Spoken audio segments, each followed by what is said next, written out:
Yung bukol kuya, mga ilang taon na yan siya na ganyan ang bukol mo? 2019 nag-umpisa.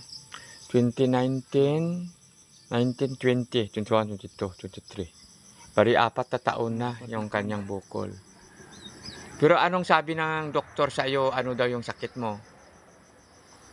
Itong bukol na ito, doon man nabasa sa aking ultrasound at saka sa CT scan, bukol na ito nasa labas lang, nasa laman lang. Pero pag hindi ko to pinaoperahan, magkakaroon ng diferensya yung prostate ko. Ayun ang pag hindi paharangan yung prostate ko, hindi na ako makakaihi. Doon, yun ang delikado. Oo. Pero walang diferensya ang bituka ko. Kaya wag daw ako matakot na operahan. Kaya kaya yung ginawa ko sa iyo kuya, kasi ako manggamot wala nang opera. Dinikitan ko yung sa tiyan mo na malaki na.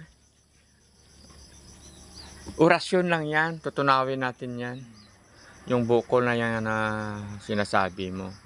Araw-araw, iti-check up ko, mayroon pa tayong pangsukat kung ilang inch ang paliit na paliit yan. Kasi nalalaman naman natin yan dito.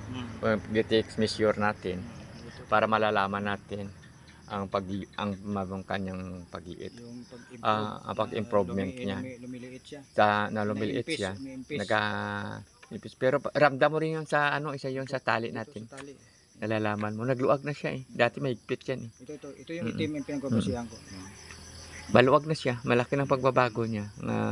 Tinatapalan ko siya ng orasyon lang na pangpatunaw ng mga bukol. Saka yung kalamansi na taga-binaban. Oo, yan maganda. Sige, kaya ako dito, sinamahan na lang kita dito sa bahay mo para dito kita gamutin. Hanggang mawala yung sakit mo na. Walang imposible in Jesus name. Alis niya ang bukol. Ang tiyakaw asyaw.